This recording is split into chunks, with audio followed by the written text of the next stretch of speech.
our country's kind of just a bizarre mix of other countries and colonization. And so it's really, I think it's weird and also, ultimately dangerous to really create this national identity, which we have created and are trying to well, at least many people are trying to strengthen. I think, for a future podcast, we can start to talk about kind of like, what does it mean to be a global citizen, and how does it look to be a global citizen, as someone who comes from the United States.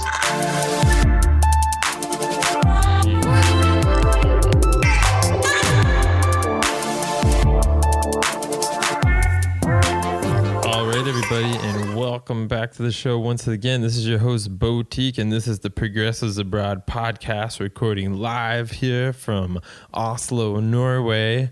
And if you haven't done so yet, right away, hit that subscribe button wherever you may be. Share this podcast. Support us in any way you can, and that's the best way you can do it. But feel free to explore all the links in our description and comment below. Yes. Now, we are here for part 2 of our discussion that we had, I think, originally back in July with cousin Dan Bee. He's currently residing in Colombia.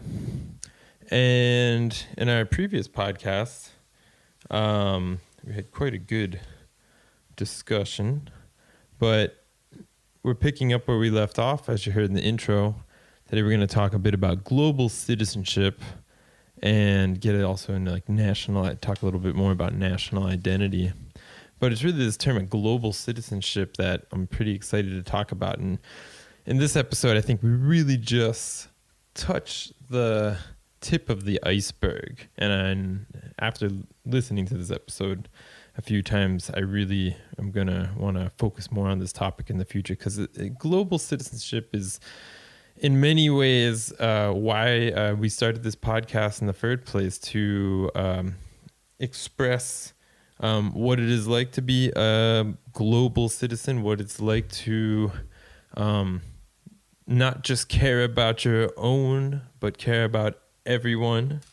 Really great quote, actually, from this podcast, from Dan, which you're going to hear in a little bit, is, what good is the world for you if the world isn't good for other people? Maybe the world, where you're sitting from might be good for you, but it's not good for everybody. So what are we doing if the world is good for us? What are we doing to make it better for other people? This is something I think about all the time, been thinking about constantly and exponentially over and over and over again. Especially now, we see such polarization happening all around the world, where, especially with coronavirus and, next up economic crisis, and next up after that, climate change, which is actually all just kind of happening right now, but let's just try to organize it a little bit. We're seeing the Band-Aids coming off of all these Band-Aids that have been kind of loosely holding our kind of crumbling structures of government and power and systems around the world. We're seeing this come up, and we're seeing all the cracks revealed now. And, globally, we're seeing that there are a lot of cracks in all of our systems, and some of our systems have more cracks than others. Now, where we're talking about, from our perspectives here today, about, directing more back towards the United States, since that's where we're all from in this podcast. The cracks are very big. Cracks in the healthcare system, cracks in the unemployment system, cracks in the, furthermore, education system. It all kind of goes around in a circle. So even before you get outside of your little space, your little nation, you're going to start seeing how you are interdependent with the others around you. If your life is good, you see a lot of it happening now, where there's these people that do have money, and they still do have their health insurance, and they still do, live with some inconveniences of life. Oh, maybe they can't go on vacation this year, but overall, they have a place to be safe and have food to eat. We see an increasing amount of people getting hungry, getting frustrated, not being taken care of either by the government or not being able to take care of themselves. I mean, through government programs, taxpayer programs, or not being able to even take care of themselves because they lost their job and their job was connected to their health insurance. Or maybe they were already disaffected before this whole current crisis, because the real moral of the story is that there's been a crisis going on much, much, much longer than that. Let's be real. Many people in this world, if they were doing well back in 2008 and then the economy crashed, they never even have recovered from that. In general, the economies of the world, are, especially the hyper-capitalist economies, aren't really working in the favor of a lot of common citizens. So this crisis economically, socially, has been going on for a long time as well. We've got the climate crisis on deck. So now is the time. This is the wake-up call, everybody. If you're doing all right now, wow, lucky you. So look outside yourself instead of trying to, board yourself up in your house, or, escape from everything, go off to on your vacation where you're, on the coast of Italy, but, have to wear a mask and hang out behind glass and plastic barriers all day long while you're trying to get some sun. Why don't you look, what can you do for your community from where you're from? You don't have to go out and save the world. You don't have to be Michael Jordan. Okay? Just what can you do? Can you inform each other? Can you inform other people? Can you donate some of your time? Can you donate some of your resources? Or can you just, in general, just stand up for equality and sustainability at all possible moments, whenever possible? If you're a teacher, can you educate about this stuff? If you're a lawyer, can you fight for this kind of stuff? If you're a doctor, can you heal these kinds of problems, physical and mental ailments?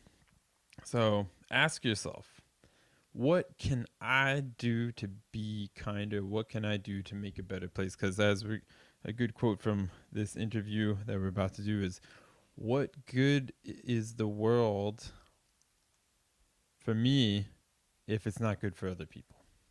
Anyways, thanks for tuning in, everybody. I hope you enjoy this conversation with Dan Bee all the way from Colombia, and see you on the other side.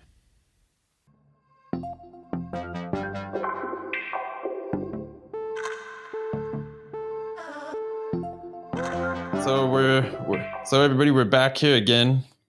Episode 2 of our conversation with cousin Dan all the way from Colombia. This is cousin BoTik over here all the way from Norway. But in the previous episode, we discussed a bit about where we come from originally and our backgrounds and our families, and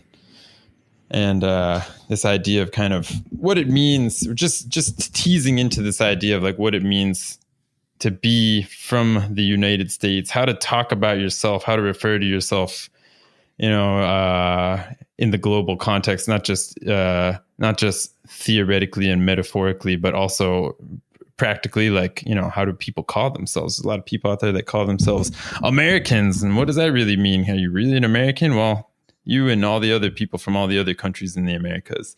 But I think this has a kind of a greater impact than we really think. We think a lot about these kind of just like, as like colloquialisms, or, just words, and, why do we got to, a lot of people might say, why you got to make such a big deal about it? But it tells a lot about kind of like, I think it tells a lot about our like kind of modern day colonialist attitude that still America is running on, and also this idea to kind of solidify a national identity within the states, and also on the global scale. But getting into, don't you think that in many ways, especially after like World War II, we kind of solidified pretty strong national identity in the United States? Well, I think the education system in the media and solidified it, but I don't think that it necessarily applied to all the people that pertained to this quote unquote national identity, because there's a lot of people with, US passports, and maybe were born in the United States in those years that did not fit the mold of this national identity that was being portrayed. So I think it was created, but I don't know if it was solidified, because I don't know how to use that word, I guess, but it was marketed. Maybe not like exactly. This it is was the word that marketed keeps as coming to a mind. national identity Yeah. was marketed, but it wasn't created, I guess. Yeah, well, I mean, it's kind of funny because America being the one of the premier of capitalism around the world, is kind of funny to talk about in ways of marketing, but it's also quite fitting, and it's the word that just keeps coming to mind is how this whole thing has kind of been marketed to us, and in many ways, I mean, you see something enough, it's going to get embedded into your brain, and we see kind of Americanism, and maybe that's a better word than American, like Americanism, because I think Americanism, like this idea of being an American exceptionalism. Also, when somebody might say to somebody, "You're un-American," this is also like a part of Americanism. You know what I mean? Yeah. So I think I think well, if we're going to talk about global citizen, I think in order to achieve this idea of a global mentality and a global mindset, we need to start deconstructing the national and US mindset, or American quote unquote mindset. We can use that word, I guess, in this situation because it's like a negative word, and so we need to deconstruct this American mindset as in related to the United States to create either a US mindset and then eventually a globalized mindset, because but yeah, I think it's important to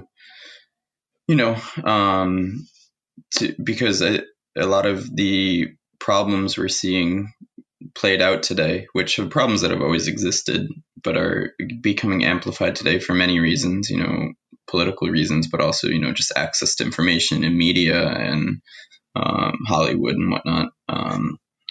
But the rise of I guess nationalism in the mainstream has pretty much always existed in the United States, but now it's becoming more of a bone of contention, because it's really, we're experiencing a wave of migration from, Latin America since like the 1980s, 1990s, has really increased, due to destabilization in Latin America caused by, our own policies and foreign policy in the United States, which is, another topic for another day. But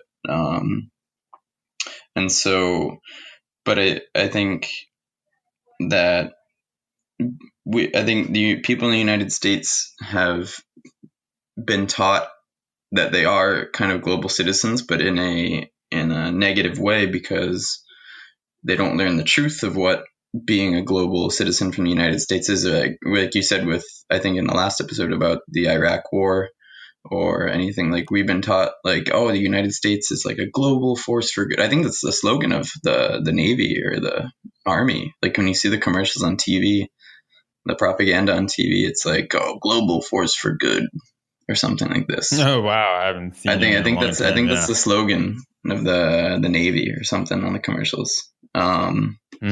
And or people say, and even I think, what was it, maybe Teddy Roosevelt or one of those early 20th century presidents, I think, said like, that we are the policemen of the Americas or something like this. Like we keep like law and order in the Americas. We're fighting for the freedom of the Vietnamese. And so we have in a way been taught that we're global citizens, but just not really been taught the truth about what's happening as it related to that. And yeah, because like the when I think global citizen, like I think I mean there's a whole, yeah, it's kind of funny because I mean that's a big word ever since I've been in Europe, I've been involved in a lot of exchange programs through like educational exchange and also like work exchange and stuff like this. And like, I mean, global citizen is a word that you hear all the time. And a global citizen means like it means, first of all, caring about the things that impact the globe, which is, all these issues like climate, human rights, all this kind of stuff, like very in tune with like, the United Nations, actions and whatnot. So, I mean, it's always been based on this idea of exchange, and like we can learn something from each other and we can like help each other. Does that work out in practice all the time? I'm not so sure. Over here in Europe or the foreign policy, but they're doing the whole reason, this became a big deal in the first place is because after World War II and everybody, blew everybody up and everything was demolished here in Europe, millions of people died. They said, okay, there must be another way. That's the short story. But yeah, like as you say, this idea of being a global citizen in the United States, I've never even really heard this term used that much in the United States. But yeah, I have heard very much like we are the protector of the world. And if it wasn't for the United States, then, we're holding everything together. We're, passing democracy through, the military industrial complex or whatever they want to say. So, I mean, I think it's also like two different kind of ideas, maybe based on, after World War II, United States just became the protector of the world. And after World War II, Europe became kind of more of the, say, negotiator, trying to keep everybody, low key and satisfied for the most part. Yeah, but Europe participates and benefits, from the U.S. intervening and foreign. Absolutely. Yeah. And they might not directly participate, with the military force, but they do actually in many cases. Like I know the Spanish military and the French military is all over, North and Sub-Saharan Africa. And so like, obviously, they are, definitely, involved and the British military is obviously everywhere too. Even the Australian military and on like a lower scale Canadian military, a lot of these other European and, quote unquote, better countries are still, participating, and maybe, not everyone in their country agrees with it, but they're not really standing up or stopping it from happening as much as they should if they really disagree with it. But yeah, no, there definitely is like I would say like not as toxic or healthier dialogue that happens in European countries related to this idea.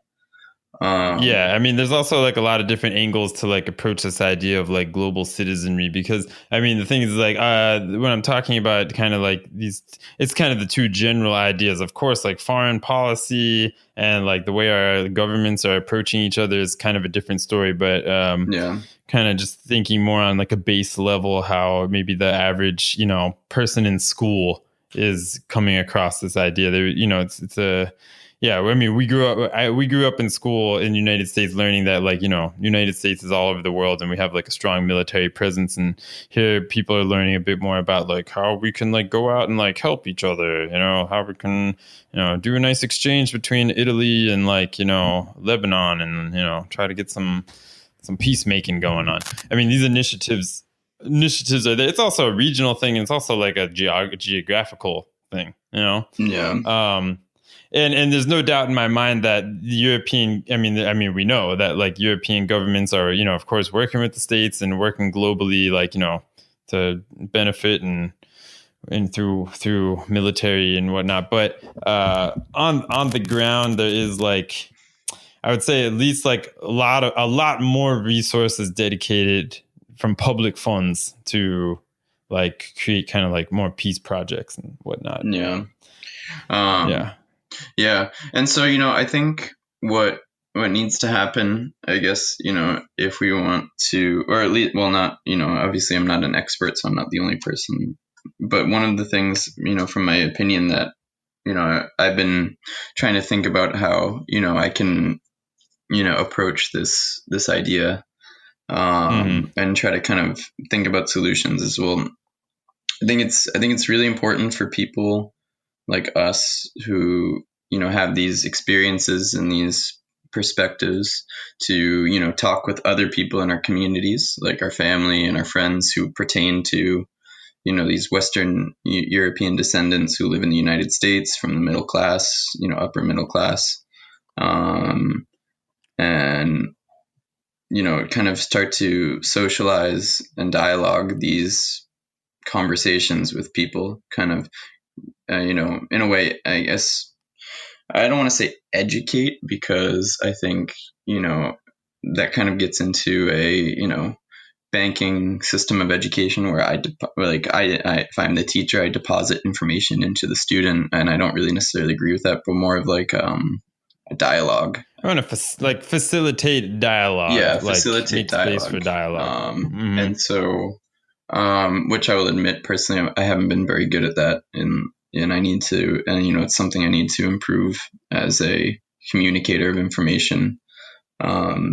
You know, Well, it's not an easy thing to do. I mean, because you're also up against I don't know what it is, but I feel like a lot of the time when you're trying to engage in some kind of dialogue, you do meet a lot of contention quite quickly without even trying. You know what I mean? Yeah. So that's something to try. I think that's really a big hurdle in communication. Yeah. Is from the other side, you have to, it's kind of hard to have that conversation sometimes, not when because you can, I'm just thinking of personal examples, sitting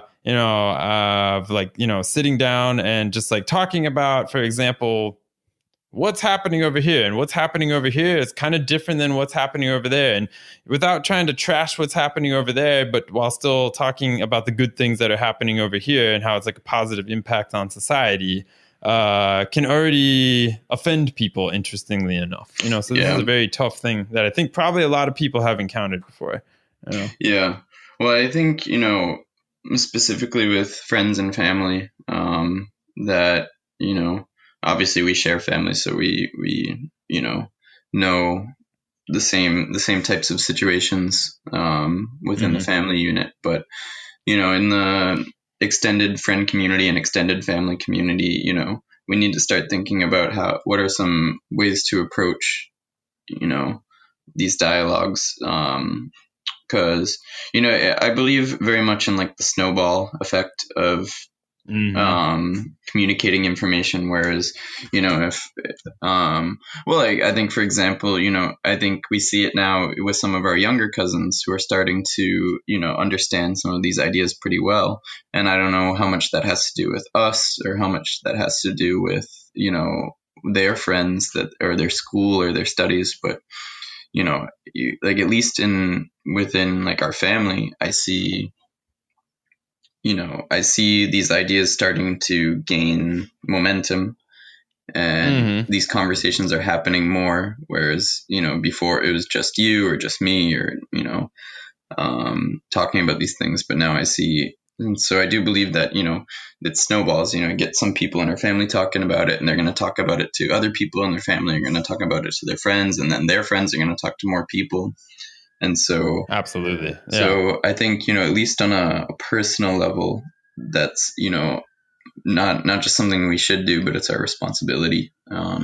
Yeah, dude, I totally agree. I think, and it's absolutely we have to use every opportunity we can to integrate, these kinds of ideas of whatever we can, making the world a better place, as cheesy as it sounds, or, relating things back and forth, trying to alleviate kind of issues without being too pushy and kind of, these kinds of things. Because we have to attack from all sides, and I mean, for a lot of people who might be listening right now, you're sitting home, you're saying, okay, what can I do? Oh, I live abroad. Oh, I live at home. I live in the States. I live wherever in the world. I mean, you can do a lot of powerful, facilitating, let's say, getting the ball rolling by, like you said, just talking to your friends. You can do it online. You don't need to be there in person. You can talk to your family, when you're having a casual conversation. Just, don't be, it's important. I don't know exactly how to put it. it's important to not like this is like a, I don't know, is there like a strategy to this, or is it something that you feel should just be like a natural thing? What's your experience with this? I mean, I think it has to be pretty organic. Yeah. I mean, Yeah. it's it. I mean, I think the strategies behind it are something that needs to be contemplated more, and maybe they already exist, and I just haven't been able to encounter them in my education and resource.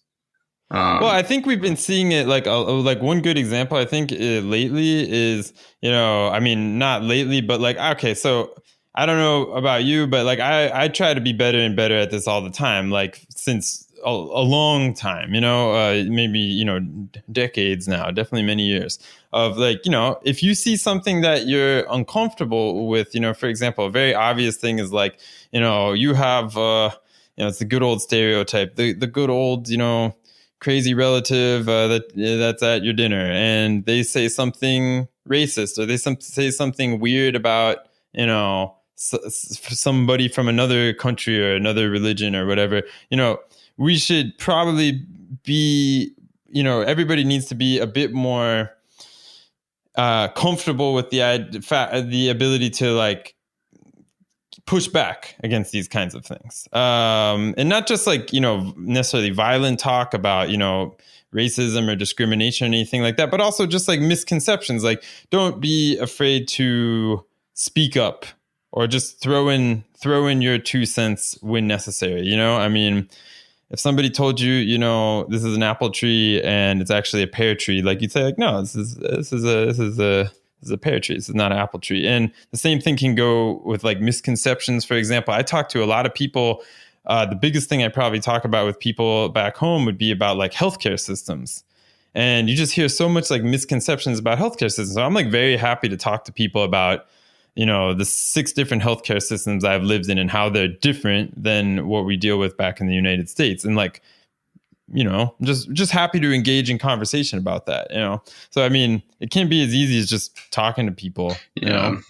And also, I think it's important because, I think one of the biggest things, you face when we talk about this is like, you get a lot of but like, you say something like, okay, like the healthcare in, or the healthcare and education in Cuba is great. And they're like, but it's like a dictatorship and they don't have freedom and they can't leave. And I think, it needs to, I think we need to find a better way of communicating. And it's like, not everything is perfect everywhere. And, but like, you need to look at some places that do things better than other people and see how are they doing them. Absolutely. Yeah. And actually see, this is the thing. So, I mean, just going on like a side, this is the idea of exchange. You know what I mean? Like, we need to be able to celebrate exchange and learning a bit more. Like, we need to get out of this, and we need to help other people, like, get out of this. We already know everything best. Like, we don't need to look towards others. We're too proud to do that, because, I mean, and I wish we could get a bit more of a culture of exchange going on, like brewing in back home, because there is this American exceptionalism. Yeah, I think the American exceptionalism, or North American, USA American exceptionalism, whatever we want to call it, going on, where, why do we need to learn this language? Why do we need to look at what they're doing over there? We do everything over here because we're number one, So this is a big problem. This is like something that's holding a lot of people back, holding a lot of country back. Yeah, exactly. And I think, and it creates suffering, it creates suffering in Absolutely. the United States, and as a result, it creates also suffering around the world. And I think it's something that, we have a responsibility to address, in all aspects of our life, because, it's really just, it's the good work, it's yeah. So what's the point of living in a world where, it's good for me or it's good for my family when, it's not really good for everybody else? And totally. And the thing is, the ideas and the concepts and the things we talk about wouldn't that would improve things for other people wouldn't negatively affect us. It would also it would improve, the improvement of society for marginalized groups is the improvement of society for everyone. And so we need to think about ways where how we can communicate this information with first family first, and also friends, and then I'm dedicated to education, so I hopefully can work with students and the next generation of people, and help learn from them, and build dialogues with them, and be able to work towards improving situations everywhere we go. I think that's the message for today. I don't know, that at least what I got from this is, we need to figure out better ways to organize and figure out better ways to facilitate a variety of different kinds of ideas and experiences to from no matter where you are in the world, and really no matter, if you have the ability to engage in something like that. And any final words from any final words over there from Colombia? No, I don't think so. I think we're pretty good for today. And so, yeah, thanks for having me on, and I hope we can talk about it more in the future.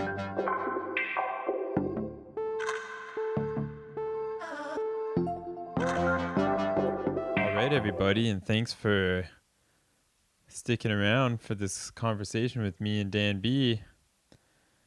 As always appreciative to have you listening here, and we hope you get something out of it.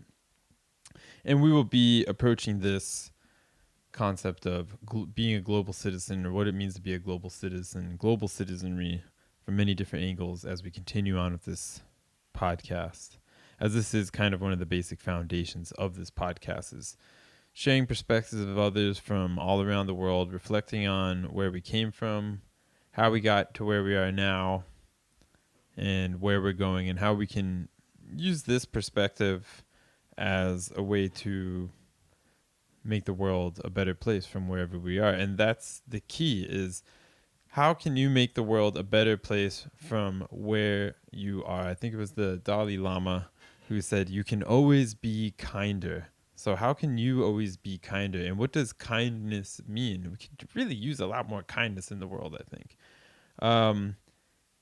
Sustainability, to be sustainable, is kind to other humans, kind to the more than human world.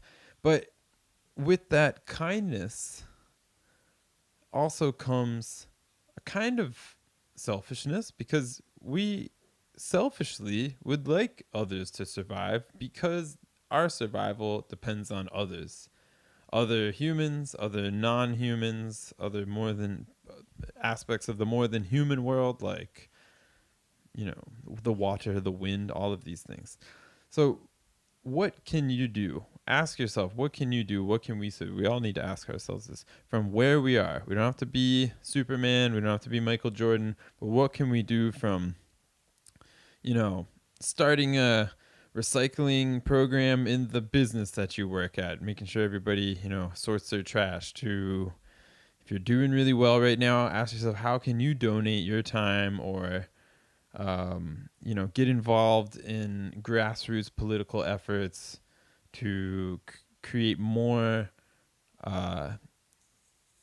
equitable programs in your community that provide people with healthcare and the basics of basics of humanity, really. What can you do to make the environment more livable here, there, everywhere? How can you consume in more ethical ways, and how can we kind of spread a more equal and egalitarian mindset across our societies, across our cultures, across our governments, and across our environments.